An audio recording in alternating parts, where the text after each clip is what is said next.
우리는 바울의 빌립보서를 보고 있습니다. 빌립보서는 옥중에서 쓴 편지죠. 자, 그런데 바울은 옥중에서 기뻐한다고 편지의 서두에 말하고 있습니다. 옥중에서, 감옥 생활에서 나는 기뻐한다라고 말하고 있죠. 왜 기뻐한다고 말했을까요? 지난 두 편의 설교를 보면서 우린 정리할 수 있을 것 같습니다. 첫 번째는 빌립보 교회가, 이 편지를 받게 될 빌립보 교회가 처음부터 복음에 참여했기 때문에, 지금도 복음에 참여하고 있기 때문에 나는 기쁘다는 것이죠. 복음 받은 그날부터 사도 바울과 함께 복음 사역에 참여했던 빌립보 교회, 너희들의 생각만 하면 난 너무 기쁘다는 거죠. 복음에 참여했기 때문에 기쁘다라는 것이었습니다. 두 번째는 비록 옥중에 내가 있지만 나를 통해서 그리스도가 전파되어서 기쁘다. 나를 통해서 그리스도가 전파되고 있기 때문에 기쁘다. 또한 밖에 있는 그리스도인을 통해서 복음이 전파되어서 기쁘다. 물론 동기가 사랑으로 할 수 있고 물론 다툼으로 할 수 있겠지만은 그 동기가 어떠하든지 간에 그리스도가 전파되고 있어서 나는 너무 기쁘다는 것이. 옥중에는 자신을 통해서 시위대의 복음이 전파되고 밖에 있는 그리스도인들이 사랑으로 하나 다툼으로 하나 복음을 전하고 있기 때문에 나는 기쁠 수밖에 없다라고 말하는 것이죠. 그렇습니다. 바울은요, 옥에 갇혀 있으면은 그 기쁨을 계속해서 누리고 있었다는 것이죠. 오늘은 그 복음 안에서 기뻐하고 살아가는 삶의 이야기입니다. 복음이 정말 우리에게 그렇게 기쁨을 주는 거라면 우리 삶이 변화된다는 거죠. 복음을 받아들이고 예수님과 함께 동행했을 때 변화될 그 삶의 모습, 바로 그것이 복음에 합당한 삶이라는 것이죠. 어떻게 보면은 이렇게 말할 수 있습니다. 예수 믿으면은 반드시 변화되는 것이에요. 예수 믿으면 반드시 변화돼야 되고 그 변화되는 모습이 복음에 합당한 삶이라는 것이죠. 우리 기독교는, 예수 믿는 사람들은 삶을 매우 강조합니다. 이단들은 요한계시록이나 또 여러 가지 비유, 풀기 어려운 비유를 들어가지고 그것들을 풀어내요. 어떤 식으로든지. 야, 이거 기막히지 않냐? 일반 교회들이 이거 안 가르쳐주지. 우리는 풀어낼 수 있는 능력이 있다. 지식이 있다. 그러면서 유인하죠. 근데 삶은 엉망이에요. 개인도 삶도 엉망이고 가정도 깨지고 그 이단의 교주들과 그 리더십의 삶은 엉망입니다.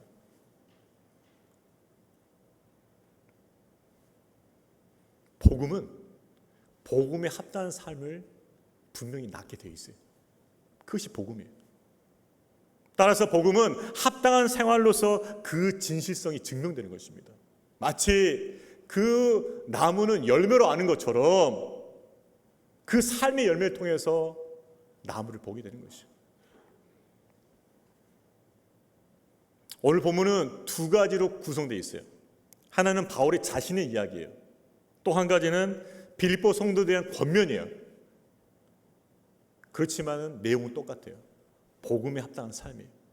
바울은 자신의 이야기를 통해서 복음에 합당한 삶이 무엇인가, 또 빌립보 교회 성도를 향한 그 권면을 통해서 복음에 합당한 삶이 무엇인가를 우리에게 제시해 주고 있습니다. 첫 번째, 자신의 이야기를 시작하고 있어요. 자, 19절 말씀 같이 읽어볼까요? 시작. 이것이 너희의 간구와 예수 그리스도의 성령의 도우심으로 나를 구원에 이르게 할 줄 아는 고로. 바울은 감옥 속에서도 기도하고 있었습니다.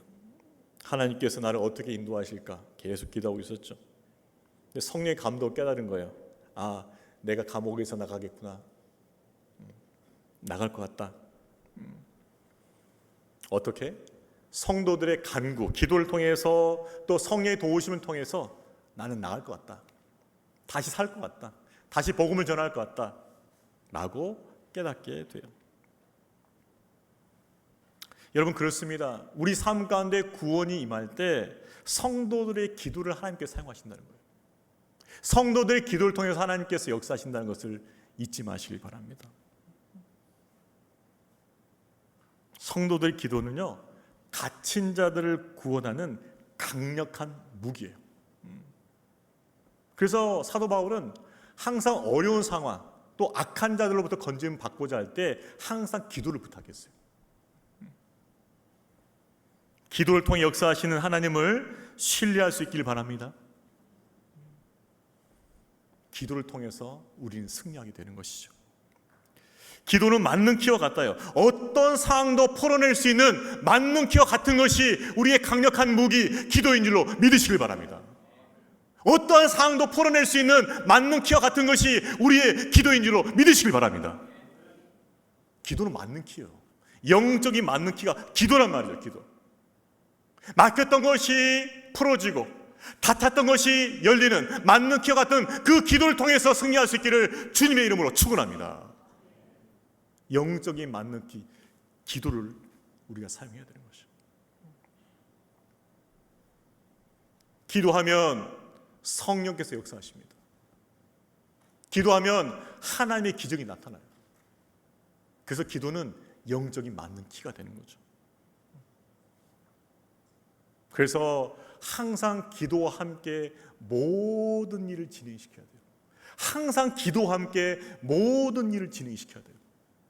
그래야 하나님의 은혜와 보호하심과 능력과 역사하심이 나타나는 줄로 믿습니다. 아까 우리 이준 성도님 섰잖아요. 근데 제가 간증자로 택했을 때 부탁한 게 있었어요. 센터에 기도를 부탁하라. 쉽지 않은 자리다. 쉽지 않은 자리 맞죠? 기도로 함께 해야만 감당할 수 있다는 것이죠. 내일 있을 민도를 단기 성교도 마찬가지입니다. 기도로 준비하지 않으면 결코 승리할 수 없어요. 지금 금식하면서 기도하고 있어요. 우리 삶 가운데 임하는 하나님의 구원은 기도를 통해 이루어진 줄로 믿으시길 바랍니다. 우리 교회 소식방 말고도 여러 가지 단톡방이 있는데 우리 장로님들 또 우리 안수 집사님들 또 이렇게 센터 지기들 이렇게 또 중복이 다시는 분들 해가지고 방이 있어요. 기도정이 매일매일 올라옵니다. 계속 기도하죠. 근데 그 가운데 하나님의 역사하심을 경험하게 돼요.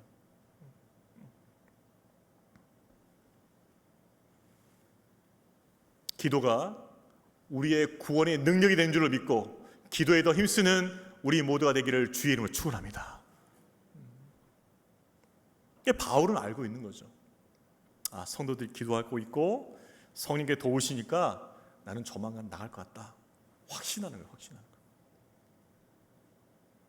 자, 그런데 바울의 마음에 가장 그 중심에 있던 생각은 무엇이었을까? 그것은 감옥에 나가는 것이 아니었어요. 사실은 무엇이었을까요? 자, 우리 20절 21절 말씀도 같이 읽어볼까요? 같이 읽겠습니다. 시작. 나의 간절한 기대와 소망을 아무리 너희 부끄러워하지 아니하고 지금도 전과 같이 온전히 담대하여 살든지 죽든지 내 몸에서 그리스도가 존귀하게 되려 하나니 이는 내게 사는 것이 그리스도니 죽는 것도 유익함이다. 무슨 말이에요? 바울은 삶과 죽음에 지금 집착하지 않고 있어요. 바울이 원하는 것이 추록이 아니에요. 말씀은 이렇게 말하고 있습니다. 난 사실 죽어도 괜찮다는 것이에요. 내가 이 감옥에서 나가는 것이 나의 목표가 아니라는 거죠. 그러면 바울의 목표는 뭐냐? 바울이 원하는 건 뭐냐? 내가 감옥에 있어서 죽든지 밖에 나가서 복음을 전하든지 나를 통해서 그리스도가 존귀하게 되는 거, 그분이 높여지는 거, 그분이 영화롭게 되는 거, 그분이 영광 받으시는 거, 나는 거기가 목적이라는 거예요. 거기 목적. 다른 게 없다는 거예요. 다른 게. 내 몸에서 그리스도가 존귀하게 되려 하려 하나니 내가 감옥에서 사형 언도를 받고 죽었다 할지라도 내가 예수 그리스도 이름으로 죽고 예수 그리스도 죽는다면 그것도 예수 그리스도를 존귀하게 여기는 것이다. 그것도 한 길이라는 거죠. 그리고 내가 살아서 나가서 복음을 전하고 교회와 성도를 유익하게 한다면 그것도 그리스도를 존귀하게 하는 것이다 라는 것이에요. 바울은 자신의 생명에 관심을 두지 않아요. 오직 그리스도가 존귀하게 된다면 살아도 좋고 죽어도 좋다는 것입니다.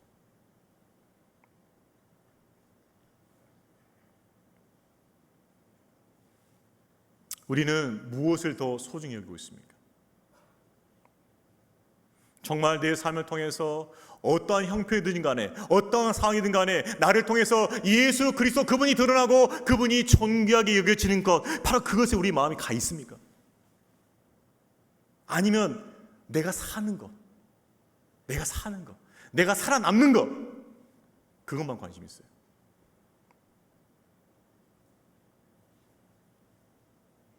복음에 합당한 삶으로서 바울이 자기 이야기를 꺼낼 때 제일 먼저 한 이야기는 뭐냐?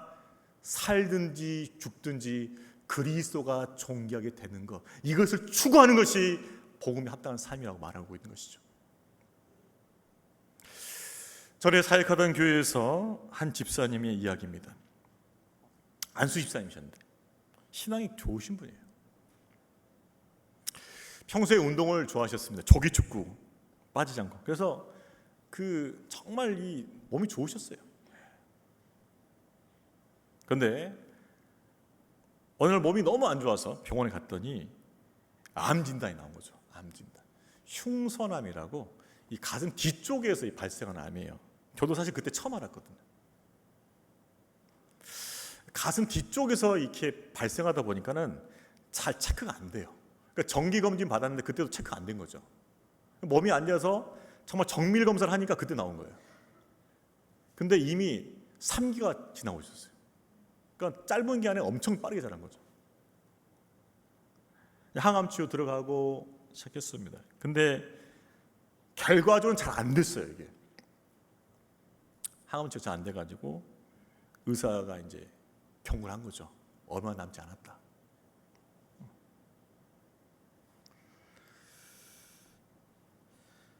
어떻게 보면은 이제 사형 선고를 받은 건데, 그때 이 집사님의 그 이후의 삶이 정말 더 은혜로웠어요. 사실 이분은 더 살려고 하진 않았습니다. 인정을 했어요. 아, 주님이 부르신다. 난 여기까지다. 생각한 거죠. 남은 삶을 어떻게 살 것인가, 거기만 집중한 거예요. 그래서 병원에 방문하고도 입원했을 때 항상 전도했어요. 전도. 내가 살는지 죽을지 모르겠는데 내가 믿는 예수님 당신에게 전하고 싶다. 그러면서 항상 복음을 전했어요. 병원 다니면서. 제가 신방할 때도 옆에 있는 분에게 복음 전하고 있었어요. 그분에게 있어서 정말 사느냐 죽느냐가 중요하지 않았어요. 나의 이 삶을 통해서, 이 상황을 통해서 그리스도께 존귀하게 되는 것, 거기에만 마음이 가 있었어요. 그분. 비록 암 환자여서 항암 치료해서 피부는 검해지고 몰골은 약해지고, 근데 그 얼굴은 정말 빛났어요.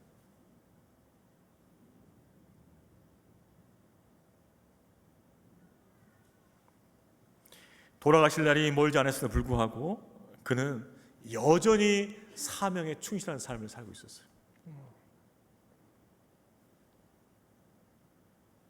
무엇이 이것을 가능하게 하는가? 보통 일반적인 인생은 그 인생의 중심에 자기를 두거든요.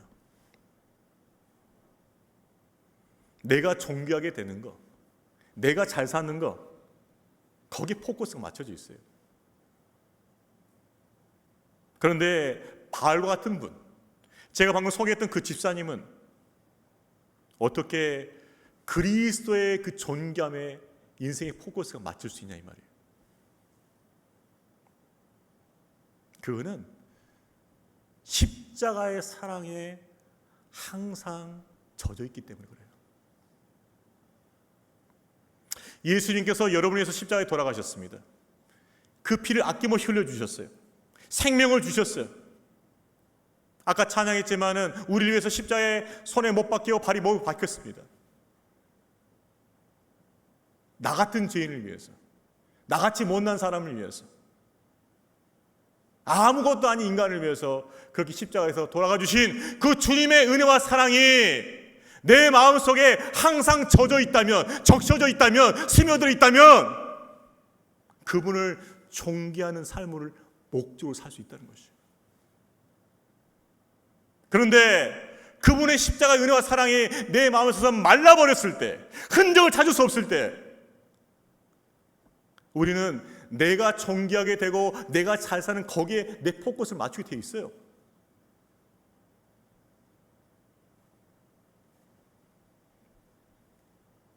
주님의 십자가의 사랑이, 그 은혜가 강같이 여러분의 심령에 흘러서 예수 그리스도가 존귀게 되는 그 삶을 목적으로 살아가는 저와 여러분 되기를 주의 이름으로 축원합니다. 십자가의 감격을 잃어버린 사람들은 결코 예수 그리스도를 존귀하게 여기는 그 삶을 목적으로 하지 않아요. 할 수도 없어요. 십자가를 늘 바라보면서 묵상하면서 그 은혜와 사랑으로 여러분의 마음을 적실 수 있기를 주의 이름으로 축원합니다. 여러분의 지금 마음은 예수님의 십자가 사랑으로 적셔져 있습니까? 흥건히 적셔져 있습니까? 그 사랑의 생수가 흘러넘치고 있습니까? 그렇다면 여러분의 목표가 예수 그리스도가 존귀하게 되는 것이 될 수 있어요. 그 믿음의 삶을 살 수 있기를, 그 복음에 합당한 삶을 살 수 있기를 주님의 이름으로 축원합니다. 바울은요, 그 마음속에 항상 예수님의 십자가 사랑의 감격이 살아있었어요. 사나 죽으나 주님만 바라보는 거예요.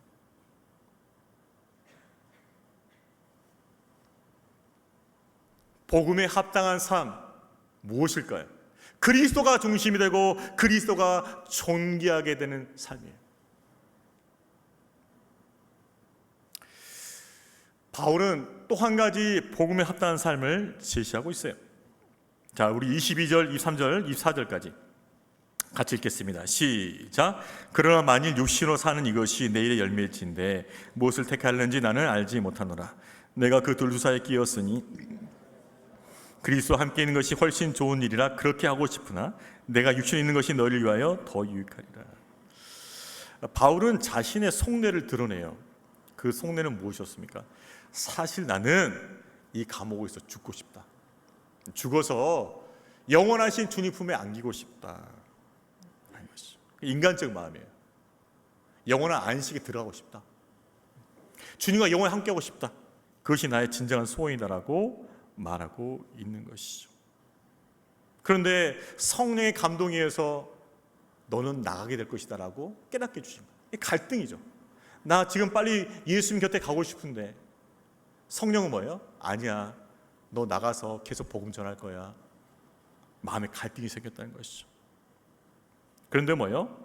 24절 보게 되면 내가 육신에 있는 것이 너희를 위하여 더 유익하리라. 그래, 내가 살아나가서 너희를 섬기는 것이, 복음을 진보를 위해서 너희를 섬기는 것이 더 유익이 될 것이다. 그렇게 생각했던 것이죠. 바울은 자신이 육신에 거하는 것이, 즉 살아나가는 것이 빌립보 교회 성도들의 믿음의 진보와 기쁨에 도움이 될 것을 기대했다는 것이죠. 그래서 이같이 말하는 것이죠. 자, 우리 25절 26절도 있습니다. 시작. 내가 살 것과 너희 믿음의 진보와 기쁨을 위하여 너희 무리와 함께 거할 이것을 확실히 아노니 내가 다시 너희와 같이 있으므로 그리스도 예수 안에서 너희 자랑이 나로 말미암아 풍성하게 하려 함이라. 내가 사는 것이 빌립보 교회 성도들을 위해서 유익한 것이다라고 생각했다는 것이죠. 그리고 그들에게 자랑이 많아질 것을 생각했던 것이죠. 바울이 살아서 돌아오게 되면 빌립보 성도들이 얼마나 자랑가 많았겠어요. 야, 우리가 기도했더니 하나님께서 바울 살려주셨어. 하나님 살아계셔. 우리 기도에 응답하셨어. 하나님께서 주의 사자 죽이지 않으셨어. 자랑거리 많죠. 또 바울이 살아 돌아온 걸 얼마나 힘이 되겠습니까? 더 힘써서 복음을 전할 수 있는 거죠. 여러분 그렇습니다. 복음에 합당한 삶을 산다는 것은 자신의 유익과 교회와 성도의 유익을 놓고 했을 때 뭐예요? 교회와 성도의 유익을 택하는 것이죠. 자신의 유익을 내려놓는 것이죠. 교회에 오면은 여러 봉사하시는 분들이 계세요. 아침 일찍부터 수고하시는 분들이 계십니다. 교사들, 한글학교, 또 찬양, 방송팀, 주방, 예배 안내, 주차, 새가족, 재정까지. 혹시 빠진 거 있나요? 또 설교 끝나면 또 그런 분 계시더라고요. 목사님 그거 빠졌는데요. 등등 해서 포함시키겠습니다.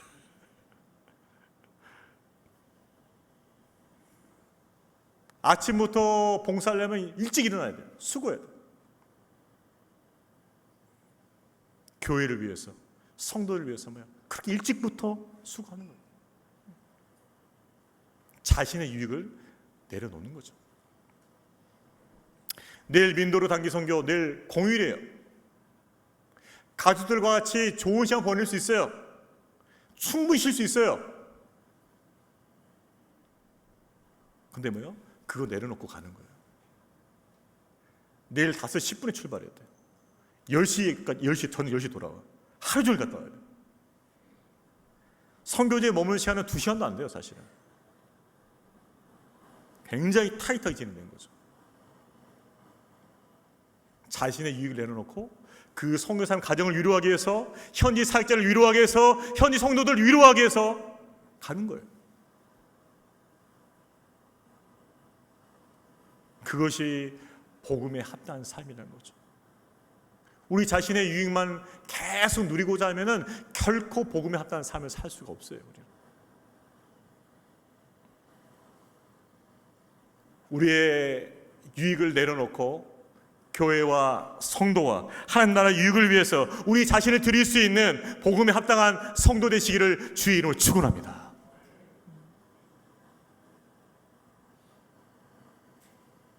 그런 분들 우리가 알아주고 격려해줘야 돼요.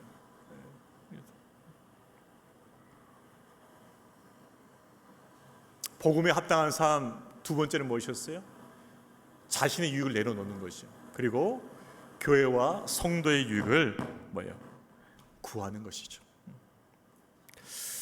자, 이제 사도 바울은 이어서 빌립보 교회 성도들에게 권면을 통해서 복음에 합당한 삶을 제시합니다. 자, 27절 28절 읽어볼까요? 시작. 오직 너희는 그리스도의 복음에 합당하게 생활하라. 이는 내가 너희에게 가보나 떠나 있으나 너희가 한 마음을 써서 한 뜻으로 복음의 신앙을 위하여 협력하는 것과 무슨 일든지 대적한 자들 때문에 두려워하지 아니하는 일을 듣고자 함이라. 이것이 그들에게는 멸망의 증거요 너에게는 구원의 증거니 이는 하나님께로부터 난 것이다. 어떻게 권면하고 있습니까? 복음의 신앙을 위해서 협력하는 거죠. 여러분 성도들도 때로는 이견이 많아요. 생각이 다르단 말이에요. 그런데 복음을 위해서는 마음을 뭉쳐야 돼요. 복음을 위해서는 한 마음이 돼야 돼요. 여기서는 갈리면 안 되는 거예요. 마음이 모아져야 돼요. 협력해야 돼요. 그러면 뭐예요? 담대해져요. 담대함이 생기죠. 그래서 복음을 증거하고 복음을 살아갈 때 우리를 두렵게 하는 것들을 두렵지 않게 된다는 거죠. 여러분이 하나님을 가까이 하려고 하고 복음을 증거하려 하고 주님께 헌신하고 순종하려다 보면 분명히 고난과 핍박이 따릅니다. 이거는 상관관계예요. 여러분이 하나님을 가까이 한다거나 복음을 증거한다거나 주님께 헌신하고 순종하려면 반드시 어려움과 고난이 있다는 것을 잊지 마시기 바랍니다. 그런데 중요한 건 뭐냐? 그걸 두려워하지 말라는 것이. 두려우면 절대 안 돼요. 바울은 그것을 두려워하지 말라고 말씀하셔요. 그러면서 오히려 담대하게 말합니다. 그 고난, 그 핍박으로 말하면 고난을 아예 받으라고 이렇게 말하는 거예요. 사람들은 고난을 피해요. 왜? 고난은 반드시 고통을 수반하거든요. 그렇지만 바울은 뭐라 말합니까? 고난을 받아야 된다. 그 고난이 유익이 된다. 그 고난이 너의 영혼을 정결케 하는 하나님의 도구다라고 말하는 것이. 그래서 고난을 받으라고 말해요. 피하지 말고. 마지막 29절 30절 말씀 같이 읽겠습니다. 시작. 그리스도를 위하여 너에게 은혜를 주신 것은 다만 그를 믿을 뿐 아니라 또한 그를 위하여 고난도 받게 하려 하심이라. 너에게도 그와 같은 싸움이 있으니 너희가 내 안에서 본 바요 이제는 내 안에서 듣는 바니라. 뭐요? 고난을 받으라는 것이요. 하나님께서 이 고난을 허락하셨구나. 고난 받아야 돼요, 여러분. 어떤 분들은 고난을 피하려고 합니다. 그 고난을 다른 사람에게 넘기려고 하는 사람도 있어요. 자기 감당해야 되는데 피하려고 하고 다른 데 넘기려고 하고. 복음에 합당한 삶이 아니에요. 사도 바울처럼 복음으로 말미암아 고난이 왔을 때 영적으로 싸워야 되는 거예요. 고난을 감당해야 돼요. 그리고 이 고난을 주신 것이 내가 주님의 제자라는 증거라고 믿어야 돼요. 내가 주님을 잘 따라가고 있구나. 고난이 올 때마다 내가 주님을 잘 따라가고 있구나. 확증해야 돼요.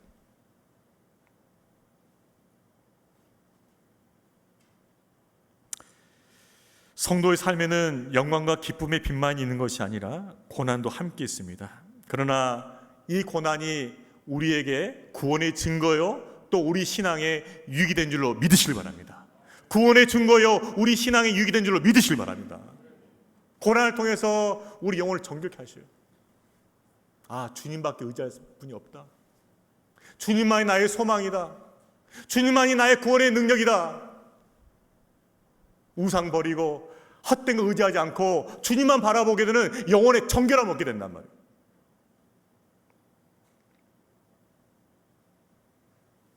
그래서 고난을 받으라는 것이죠. 미국 켄터키주 캠벨 카운티 고등학교에서 한 졸업식이 일어났던 일이에요.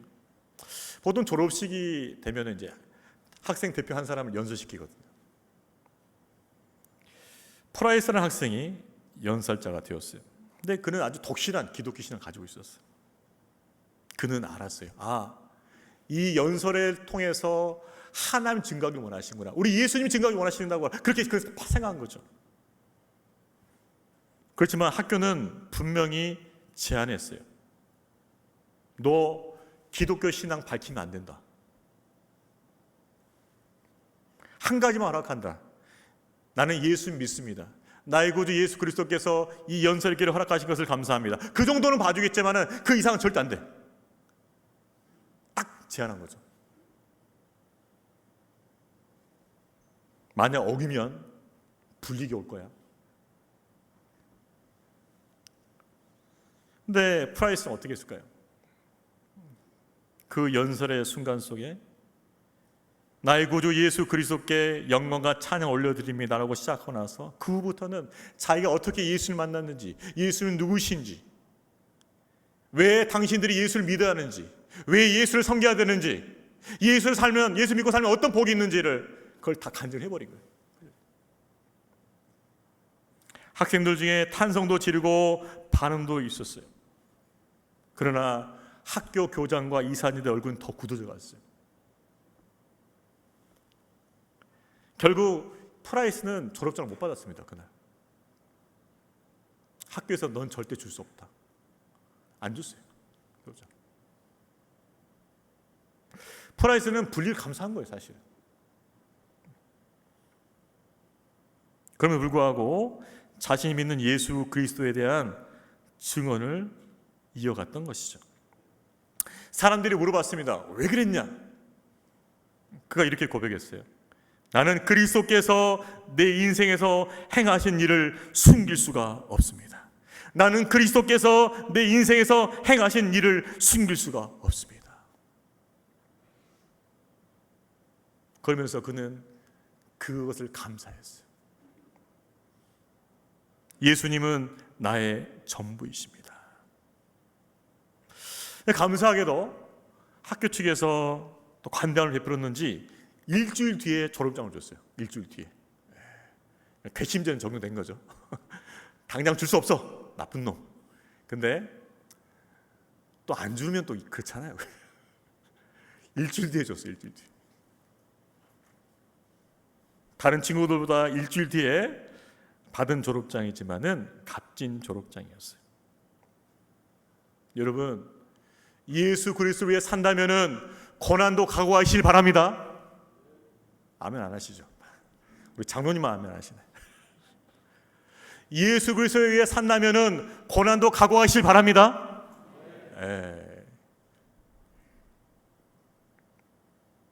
우리 본성은 거부하죠. 우리 본성은 고난을 거부해요. 누가 고난을 좋아하겠습니까? 그러나 예수님께서 우리를 위해서 고난 받으시고 죽으셨잖아요, 여러분.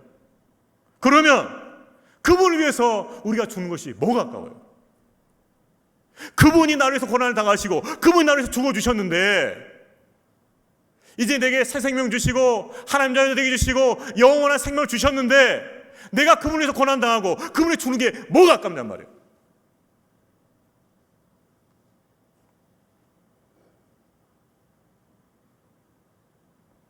그분이 여러분을 위해서 고난당하시고 죽으신 것을 기억하면서 그분을 위해서 고난을 각오할 수 있기를 주의 이름으로 축원합니다. 여러분이 하나님을 가까이로 하면 복음을 증거하려고 하면 하나님께 헌신하고 순종을 하면 반드시 방해와 고난이 있을 수 있어요. 하지만 두려워하지 마십시오. 그 고난을 받으시고 성령의 능력으로 승리할 수 있기를 주의 이름으로 축원합니다. 고난을 받으라.